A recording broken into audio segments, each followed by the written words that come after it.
जी बच्चों, आज की क्लास में हम क्वेश्चन नंबर 5 से आगे बढ़ेंगे। क्वेश्चन नंबर 5 तक हम लास्ट सेशन में कवर कर चुके थे। क्वेश्चन नंबर 6 से 11 तक की जर्नी आज हमें पूरी करनी है।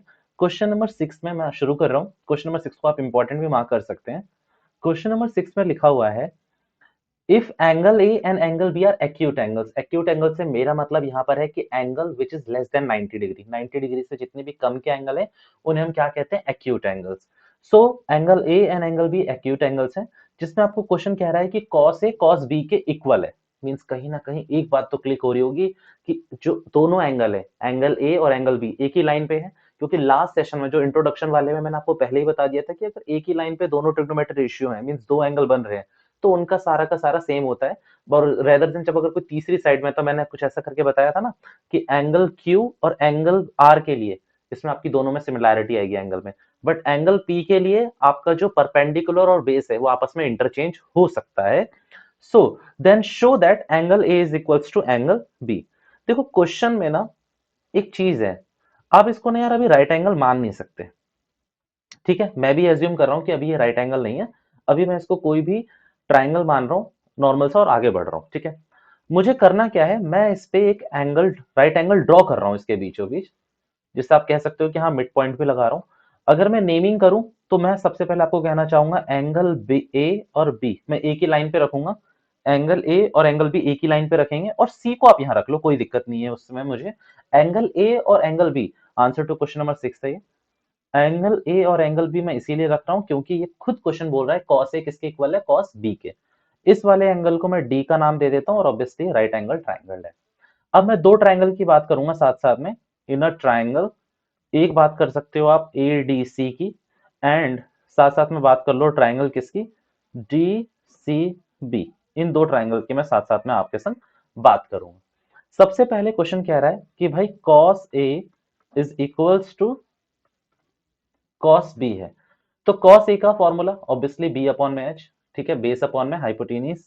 सो ये है। अब इस इन ट्राइंगल एडीसी में, ट्राइंगल एडीसी में आपका जो बेस है वो मेरे हिसाब से ए डी है, और जो आपका हाइपोटेनियस है वो क्या है? ए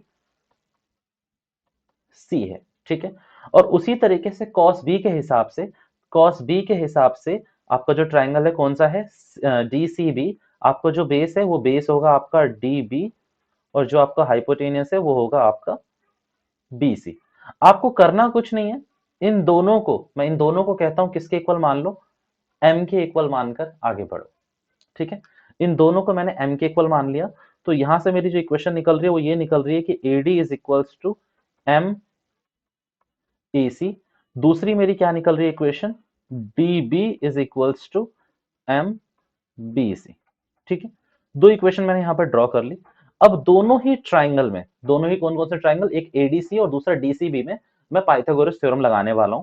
तो इन a triangle A D C, अगर इसमें मैं पाइथागोरस थ्योरम लगाता हूं तो ऑब्वियसली ए सी का स्क्वायर ए डी के स्क्वायर प्लस डी सी के स्क्वायर के इक्वल आएगा। और साथ ही साथ अगर मैं यहां पर आपको दिखाते चलूं in a triangle D C B, so इसमें क्या होगा आपका? सी बी का square is equals to D B के स्क्वायर प्लस डी बी हो गया, और सी डी के स्क्वायर के इक्वल आएगा। इस दोनों ट्राइंगल में एक चीज आपको कॉमन दिख रही होगी, दैट इज परपेंडिकुलर। क्योंकि सी डी आपका इस ट्राइंगल में भी है और इस ट्राइंगल में भी है। करना कुछ नहीं है, मुझे दोनों इक्वेशन को ना सी डी के बेस पे कंपैरिजन करना है इन दोनों का, और उससे एक बहुत ही अच्छी चीज निकल के आएगी। ओके, तो एक काम करो, यहाँ सी डी ही लिख लेना। सी डी का स्क्वायर मैं इक्वल्स टू में डाल रहा हूं ए सी के स्क्वायर माइनस ए डी के स्क्वायर के। ठीक है, मैंने कुछ नहीं करा, सी डी को डीसी को सी डी लिख दिया पहले तो, और फिर इसको इस तरह भेजा तो ये माइनस का ए डी स्क्वायर हो गया। सेम यहां भी मैं अगर ऐसा ही करूं तो सी डी का square is equals to C B का स्क्वायर और डी बी का स्क्वायर। ये दोनों इक्वेशन मैंने साथ साथ निकाल ली, कुछ नहीं करा मैंने, सिर्फ और सिर्फ मैंने पाइथागोरस थ्योरम लगाई है अभी। इसके बाद इन दोनों को कंपेयर कर लेते हैं। अगर इन दोनों के हिसाब से सी डी सेम है, सो सी डी की value after comparison this and this हो क्या जाएगा? सी बी का स्क्वायर डी बी का स्क्वायर इज इक्वल्स टू हो जाएगा ए सी का स्क्वायर और ए डी के स्क्वायर के। ये आपने कंपैरिजन कर दिया। अब साथ ही साथ आपको ये देखना है कि इसकी हेल्प से आप वैल्यू रिप्लेस करोगे। एडी की वैल्यू आपने निकाली है एम ए सी, एडी की वैल्यू आपने क्या निकाल ली है एम ए सी, तो जरा डाल दो यार एम स्क्वायर और ए सी का स्क्वायर हो जाएगा मेरे हिसाब से, क्योंकि ऑब्वियसली यहां पर करोगे तो सेम चीजें ही होंगी, स्क्वायर करोगे तो दोनों पे ही होगा। दूसरे में आपने निकाली है सी बी को, तो कुछ नहीं है। दूसरे में आपने निकाला है डीबी की वैल्यू एम बी सी के, तो M square and B C का स्क्वायर, और इतना तो पता ही है आपको कि B C is equal to C B ही होगा, मीन्स उसे लिखने का फर्क है। तो दोनों से अगर मैं यहां से सी बी स्क्वायर कॉमन ले लूं, तो यहां बचेगा मेरा क्या, 1 - m स्क्वायर। और अगर यहां से भी मैं क्या कॉमन ले लूं, मैं यहां से मैं कॉमन ले लूं अपना ए सी स्क्वायर, तो यहां भी बचेगा मेरा 1 - m स्क्वायर। ठीक है, यहाँ आपका सी बी या फिर बी सी कह लो, और यहाँ पर 1 - m स्क्वायर। इन दोनों को मैं कट कर दूं, तो सी बी का स्क्वायर मेरे किसके इक्वल आ रहा है, ए सी के स्क्वायर के। अगर मैं दोनों साइड स्क्वायर रूट कर दूं, तो यहाँ पर इस सी बी को मैं बी सी लिखना चाहता हूं, और यहाँ पर ए सी हो जाएगा। अब इसकी मदद से मैं ये जरूर कह सकता हूं कि angle A is equals to angle B, because opposite side की हमारी थ्योरम होती है, हमने ट्राइंगल में भी पढ़ी थी। मैं आपको दोबारा से ना एक बार फिगर में ले जाके दिखाना चाहता हूं। यहां मैं ये कहना चाहता हूं जो ए सी की साइड है वो बी सी के इक्वल है। मैं आपको हाईलाइटर करके बताता हूं। ए सी आपको किसके इक्वल प्रूफ कर लिया आपने, बी सी के। तो इसका मतलब कुछ ऐसा है कि जो इसकी अपोजिट साइड के जो एंगल हैं दिस एंड दिस, ये ऑब्वियसली आपके इक्वल प्रूफ होंगे। बस आपने प्रूफ कर दिया। मींस अगर आप कोई भी दो साइड आमने सामने की अपोजिट्स को इक्वल प्रूफ करते हैं, तो उसके एंगल्स भी हमेशा इक्वल माने जाते हैं। ठीक है, कुछ नहीं है, बस वहां आपने एंगल लिख लिया। थोड़ा सा लेंथी क्वेश्चन था, टाइम टेकिंग प्रोसेस थी इसकी। एक बार प्लीज इसको गो थ्रू जरूर करना। ठीक है, क्वेश्चन नंबर हम आते हैं क्वेश्चन नंबर सेवंथ में। सेवंथ में हमें दे रखा है cot theta is equals to, cot theta is equals to 7/8। अब कॉट की वैल्यू क्या होती है, टेन की क्या होती है, टेन की होती है पी अपॉन बी। तो कॉट की वैल्यू होती है बी अपॉन में पी, यानी कि बेस अपॉन में परपेंडिकुलर। तो ये आपको बेस दे रखा है यार, और ये आपको परपेंडिकुलर दे रखा है। हाइपोटेनस आपका आसानी से निकल जाएगा पाइथागोरस थ्योरम से। ठीक है, पाइथागोरस थ्योरम क्या कहती है, H square is equals to P square plus B square. इससे आप निकाल लोगे। आपसे क्वेश्चन कह रहा है कि मुझे बता के दिखाओ 1 + sin theta 1 - sin theta. Okay, एक मतलब आपको एक फॉर्म बना के दे रखी है, और दूसरे में कह रहा है कॉट स्क्वायर थीटा। देखो मैं सेकंड वाला सबसे पहले कर दूं। एक बात याद रखना, अगर आपसे क्वेश्चन कह रहा है कॉट स्क्वायर थीटा, तो this is equals to cot theta का होल स्क्वायर। तो कॉट थीटा तो आपको पता ही है 7/8, और जैसे ही आप इसका स्क्वायर कर दोगे तो दिस विल बिकम 49 अपॉन में 64, and that is your answer for the second. ठीक है, फर्स्ट के लिए देखो, फर्स्ट में ना मैं दो तरीके बताऊंगा। अभी ना हम फॉर्मूले पे आए नहीं है ट्रिग्नोमेट्री के। तो पहला जो मेरा मेथड है, आपको ऊपर मैं आपको क्वेश्चन में दिखा के लाता हूं। इस वाले में जो पहला मेथड है मेरा, अगर आप लोग अभी जैसे 8.2 8.3 पे पहुंचोगे, तो आपको यहाँ एक फॉर्म दिख रही है। पता है क्या फॉर्म है वो, मैं आपको फॉर्म दिखा दूं पहले। यहाँ मुझे फॉर्म दिख रही है ऊपर a प्लस बी की, और नीचे दिख रही है a माइनस बी की। ठीक है, सेम मुझे यहां पर भी दिख रही है a प्लस बी, और यहां दिख रही है मुझे a माइनस बी। भैया दिख रही है तो करना क्या है, मैंने कहा कुछ नहीं करना, ए स्क्वायर माइनस बी स्क्वायर जो बचपन से पढ़ते आए हो वो लगा दो। तो यहां पर हो जाएगा ए स्क्वायर आपका 1 था, और बी स्क्वायर आपका साइन स्क्वायर था। नीचे भी सेम लग जाएगा, 1 square minus cos square x. भैया पर ये तो फॉर्मूले हमने पढ़े ही नहीं अभी, मैंने कहा इसीलिए बस मैं बता रहा हूँ, और इसके बाद मैं आप ही के लेवल पे एक्सप्लेन कर रहा हूँ जितना आप 8.1 तक कर चुके हो। ओके, 1 - sin स्क्वायर थीटा को आगे में जाके 1 - sin स्क्वायर एक्स को मैं आगे जाके आपको पढ़ाऊंगा कि कॉस स्क्वायर एक्स लिख सकते हैं, और इसे क्या लिख सकते हैं, इसे लिख सकते हैं हम साइन स्क्वायर एक्स। और अगर आप ये चीज जाके चेक करोगे कि भाई जो कॉस और साइन का जो रेशियो होता है वो इक्वल्स टू कॉट थीटा के होता है, तो वैल्यू आपकी सेम यही आ जाएगी। मीन्स ये भी लॉजिक सही है। बट इस क्वेश्चन को अभी के लिए मैं इस मेथड को इरेलीवेंट मानता हूं, क्योंकि मैंने आपको अभी आगे फॉर्मूले कराए नहीं है। तो भाई मैं आपको एक बार करवा के लाता हूं क्या, इसी बेसिस पे जिस बेसिस पे मैंने अभी तक आपको पढ़ाया है। ठीक है, क्वेश्चन नंबर 7 है। ओके, सबसे पहले इसमें हाइपोटेनस निकाल ही लेते हैं। सो भाई परपेंडिकुलर है हमारा 8, तो 64 हो जाएगा। बेस है हमारा 7, तो 49 हो जाएगा। और ऐड करते हैं तो this will give you 3 and 1 1 3। और अगर आप h की वैल्यू निकालोगे तो दिस विल गिव यू 113। आपको हाइपोटेनस आ गया निकल कर। क्वेश्चन कह रहा है 1 प्लस साइन थीटा, तो साइन थीटा बताना है आपको। तो यार देखो साइन थीटा में तो कोई बड़ी चीज है नहीं, p अपॉन h होता है। p तो मैं यहीं से कॉपी कर लूंगा 8। h कितना निकाला है मैंने 113। फिर उसके बाद cos थीटा भी कॉपी कर लो भाई, क्योंकि cos थीटा ही पूछा गया।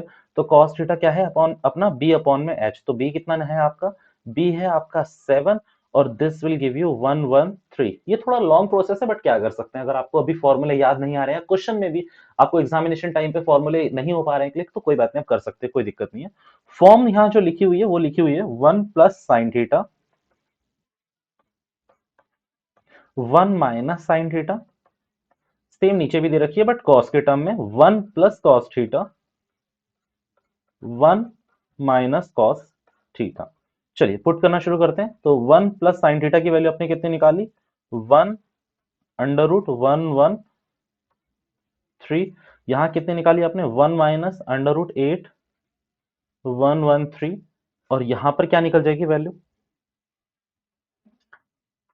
जी 1 प्लस 7 113, यही निकलेगी आपकी वैल्यू। और दूसरी वैल्यू 1 माइनस 7 अंडर रूट 113। अब कुछ नहीं करना, अब तो ए प्लस बी और ए माइनस बी का आपको फॉर्मूला ही लगाना ही पड़ेगा, क्योंकि आप कहाँ आप मल्टीप्लाई करते फिरोगे। तो ए प्लस बी ए माइनस बी का फॉर्मूला लगाओगे तो फॉर्मूला कुछ ऐसा दिखना शुरू हो जाएगा आपको। एक मिनट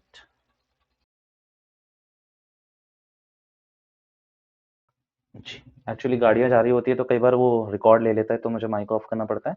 सो ए प्लस बी ए माइनस बी, सो ए स्क्वायर माइनस बी स्क्वायर, तो इस पूरे का स्क्वायर करना पड़ेगा। और साथ ही साथ नीचे वाले के संग भी आप यही करोगे। कई लोग माइनस काट देते हैं, काट मत देना, वहां पर 7 है और ऊपर डिनोमिनेटर में 7 है, न्यूमरेटर में 8 है, ठीक है। यहाँ क्या हो जाएगा 7 अंडर रूट 113 का आपका स्क्वायर, ठीक है। अगर आप इसको सही से सॉल्व करोगे तो दिस विल गिव यू 8 का स्क्वायर 64, ले लेते हैं इसको 64। सो 8 का स्क्वायर यहाँ 64 and this will give you 113। यहाँ आ जाएगा 1 minus 49 113। If you will solve this,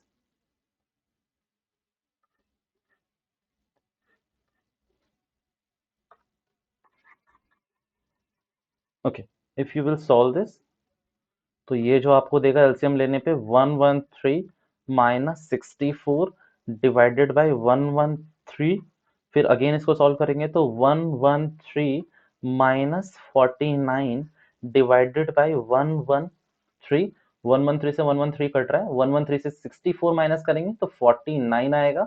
और अगर इसको माइनस करोगे तो कितना आएगा, इसको माइनस करोगे तो 64 आएगा।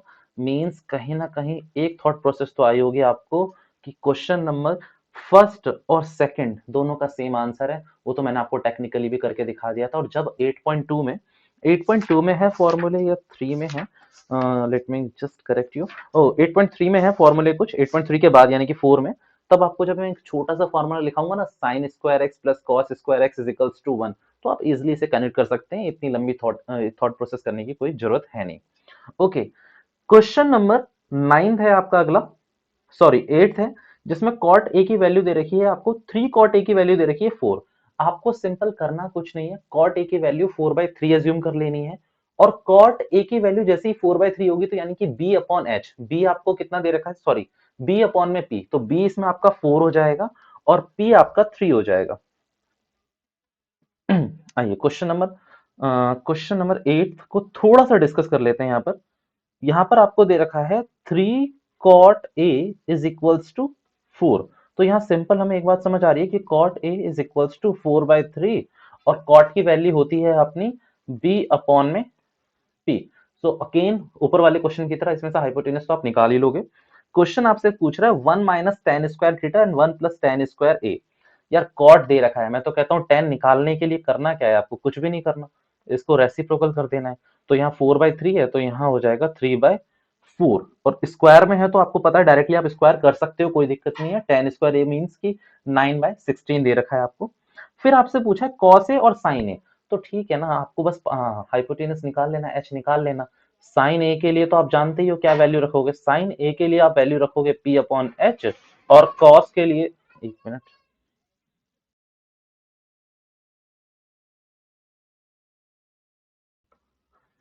कॉस के लिए आप वैल्यू रखोगे क्या, बी अपॉन एच। तो बस वैल्यू पुट करनी है और आपको अपना सॉल्यूशन निकालना है, कॉस स्क्वायर ए माइनस साइन स्क्वायर ए। अच्छा, ये आपको प्रूफ बताना है, सॉरी मैंने आपको वैल्यूज बता दी, आपको ये बताना है कि इक्वल है या नहीं। तो कोई दिक्कत नहीं है, वन माइनस टेन स्क्वायर है, वन प्लस अपॉन में वन प्लस टेन स्क्वायर को सेपरेटली सॉल्व कर लेना। फिर मैंने आपको कॉस और साइन की वैल्यू निकालने की बता दी, उसको भी सेपरेटली सॉल्व कर लेना। अगर दोनों की वैल्यू इक्वल आती है तो हाँ जी ये इक्वल है, अदरवाइज नहीं है, ऑप्शन आपको दे देना है। क्वेश्चन नंबर 9, ठीक है, 9 को मैं सॉल्व नहीं करा रहा हूं, अगेन मैं बस डिस्कस कर रहा हूं। In triangle ABC right angle किस पे है, बी पे। आ जाओ, डिस्कस कर रहा हूं मैं आप लोगों के साथ।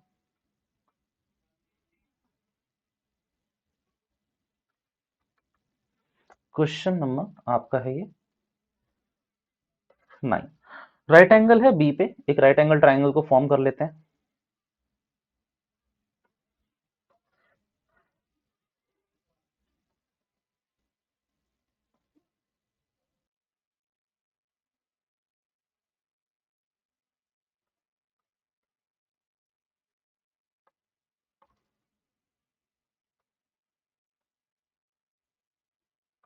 जी आइए अब स्टार्ट करते हैं। एक्चुअली स्क्रीन पूरी वो हो गई थी, ब्लर हो गई थी।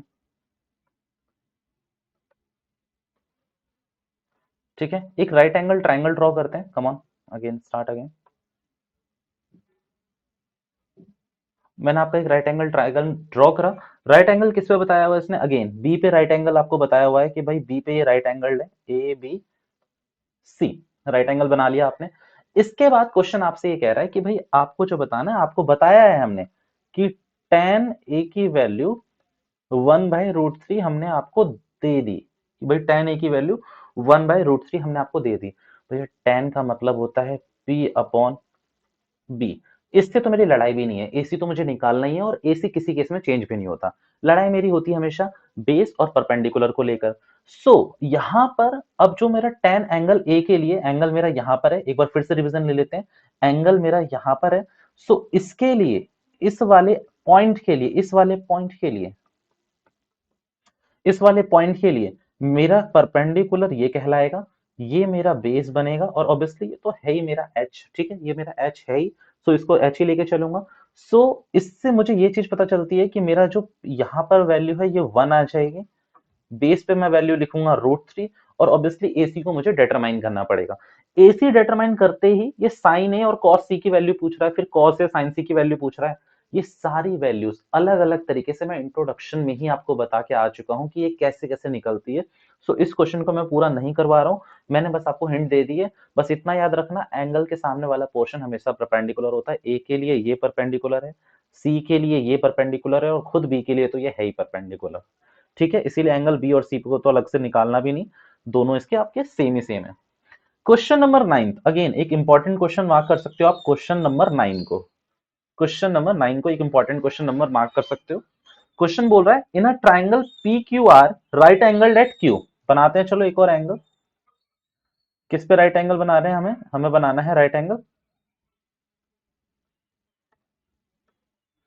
बन ही गया तो थोड़ा बड़ा बन जाता।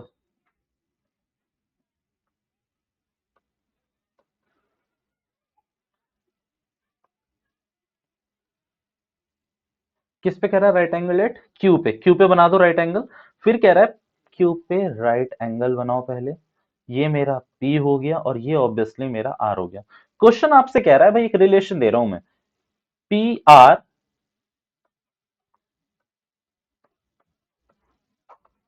Plus Q R is equals to 25 centimetre. साथ साथ आपको बता रहा है कि भाई पी क्यू मैंने आपको दे दिया 5 centimetre.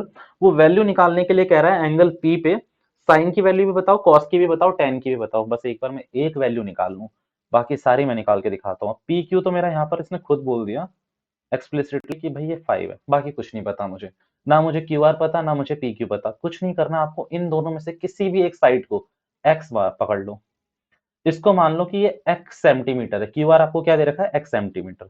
So with the help of this equation, if PR and QR is equals to 25 centimetre, it simply shows कि जो PR है आपका वो 25 माइनस QR है, साथ ही साथ वो 25 माइनस x भी लिख सकते हो आप, क्योंकि आपने उसका x एज्यूम करा हुआ है। सो ये वाली साइड आ गई आपकी 25 माइनस x आ गई।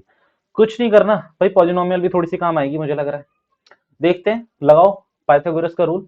तो भाई ये आपका इस समय h चल रहा है, पी आर आपका h है, ये तो फिक्स ही है, और ये आपका आपका भाई परपेंडिकुलर चल रहा है, और बेस कितना है आपका एक्स स्क्वायर। सॉल्व करना शुरू करते हैं, ए माइनस बी का होल स्क्वायर लगाओ, तो 625 25 का स्क्वायर A square plus B square minus 2ab यानी कि 50x लग रहा है मेरे को, और यहां आ जाएगा ये 25, और ये हो गया मेरा एक्स स्क्वायर। बच गए वैसे आप, पाइथागोरस लग नहीं रही है, एक्स स्क्वायर से एक्स स्क्वायर कट गया यहाँ पर। चलिए, तो 625 को इधर लाता हूं, तो दिस विल बिकम 600, और इधर इसे ले जाऊं तो ये बन जाएगा मेरा 50x। सो x की वैल्यू निकालूं तो ये जाएगा मेरा कितने टाइम्स पे, 5 से अगर मैं इसको काटूं, सो 600 को अगर हम कट करना शुरू करें तो ये जाएगा मेरे ख्याल से 12 टाइम्स में। 600 को हम 50 से कर लें, 12 पंचे 60 ही होता है, और एक 5 है तो 12 सेंटीमीटर, ठीक है। तो 12 सेंटीमीटर पे हमारा आ गया। सो x कितना आया हमारा यहाँ पर, x निकल के आ गया 12, और यहाँ पर अगर ये देखोगे कि हाइपोटेनियस यानी कि h कितना आया, तो ये आ रहा है आपका 13। सही भी है यार, हाइपोटेनस कम नहीं आना चाहिए कभी भी, और वो आ भी नहीं रहा है। तो 13 का स्क्वायर अगर एक बार थॉरोली बस ऐसी चेक भी करना है ना, तो 13 का स्क्वायर 169, 12 का स्क्वायर 144, 5 का स्क्वायर 25, तो 144 और 25 को ऐड करोगे तो 169 ही आता है। सब टनाटन है। अब एंगल पी पे निकालना है, sine P, cos P and tan P. मैं आपको बस एक बात बता दूं, एंगल कहां बोल रहा है ये, पी पे फिट कर रहा है अपना एंगल। पी पे एंगल फिट करते ही बस एक चीज याद रखना, ये आपका परपेंडिकुलर बनेगा। भैया हाइपोटेनस के लिए लड़ाई करनी है, मैंने कहा कभी मत करना, और ये आपका बेस बन गया।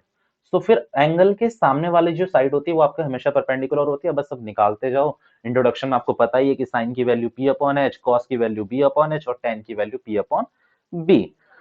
ओके, अब मैं आ रहा हूं आपके संग ट्रू फॉल्स डिस्कस करने। ट्रस्ट में ट्रू फॉल्स जितने इस चैप्टर के अच्छे हैं ना, उतने किसी चैप्टर के नहीं है। मींस मैं पूरी ओवरऑल 8.1 की बात कर रहा हूं, 8th एक्सरसाइज की बात कर रहा हूं इंस्टेड ऑफ 8.1। क्वेश्चन कहता है स्टेट वेदर, ट्रू और फॉल्स जस्टिफाई भी करना अपना answer. The value of tan a is always less then 1 बोल रहा है। यार देखो, करने का तरीका ये है कि tan को आप लिखते हो p अपॉन b, और ये मैंने कभी नहीं बताया आपको कि P ज्यादा हो सकता है या B, यानी कि परपेंडिकुलर भी ज्यादा हो सकता है और कभी कभार बेस भी ज्यादा होता है। कितने सारे क्वेश्चन में आप खुद करके आ चुके हो। तो फिर कभी ऐसा ये फिक्स नहीं है कि लेस देन ए हो, आपका परपेंडिकुलर बेस से बड़ा भी हो सकता है और छोटा भी हो सकता है, तो इसे आप हमेशा सही नहीं कहोगे। आप पाइथागोरस थ्योरम का एक्सप्लेनेशन दे देना कि एज पर पाइथागोरस थ्योरम में हाइपोटेनस का जो स्क्वायर है वो परपेंडिकुलर के स्क्वायर प्लस बेस के स्क्वायर के इक्वल होता है। सो इट्स सिंपली मींस कि ऐसा नहीं है कि भाई P should be always less than B, ऐसा नहीं होना चाहिए। और अगर ये कहता है ऑलवेज तो वो भी गलत है, ऑलवेज ग्रेटर देन वन तो वो भी गलत है, क्योंकि मैंने क्या कहा, जरूरी नहीं है कि परपेंडिकुलर बड़ा हो या बेस बड़ा हो, दोनों में से कुछ भी बड़ा हो सकता है। बस हाँ, सबसे बड़ी साइड कौन सी रहेगी, हाइपोटेनियस वाली। Okay, sec a is 12/5 for some value of angle A. इस क्वेश्चन को करने के लिए सिर्फ ट्रिग्नोमेट्री रेशियो याद रखो। तो भाई cos तो क्या है मेरा पास, cos की वैल्यू होती है मेरी b अपॉन एच, cos की वैल्यू होती है मेरी b अपॉन एच। तो sec की वैल्यू मेरी है h अपॉन में b। बस मैं आपको एक ज्ञान मंत्र दे दूं, ज्ञान मंत्र ये है कि हाइपोटेनस की वैल्यू हमेशा परपेंडिकुलर की वैल्यू और बेस की वैल्यू से बड़ी होगी, बस इतना याद रखना।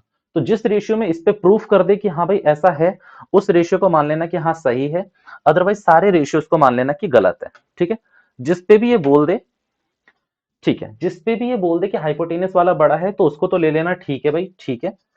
अदरवाइज सबको क्या कर देंगे आप, गलत साबित कर देंगे कि नहीं ये प्रूफ नहीं हो सकता। 1 मिनट दे दीजिएगा बस मुझे।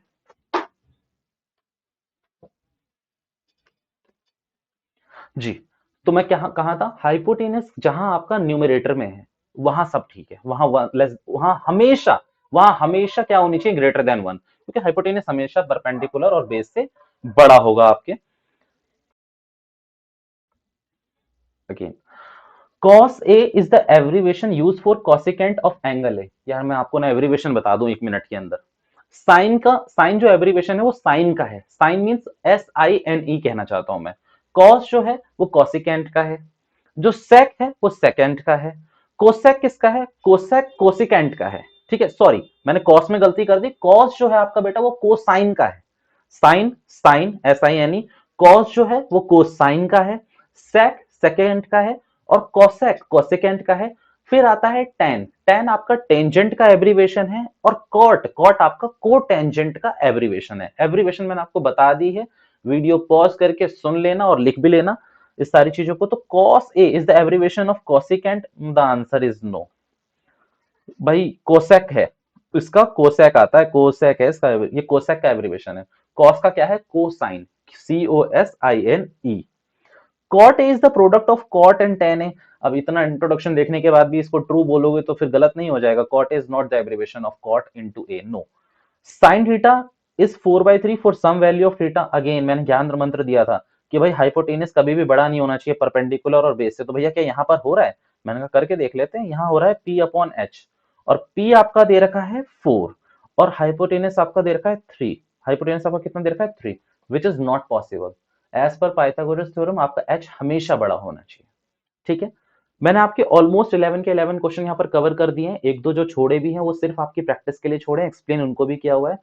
अच्छे से करना इन क्वेश्चनों को। Thank you so much for your time.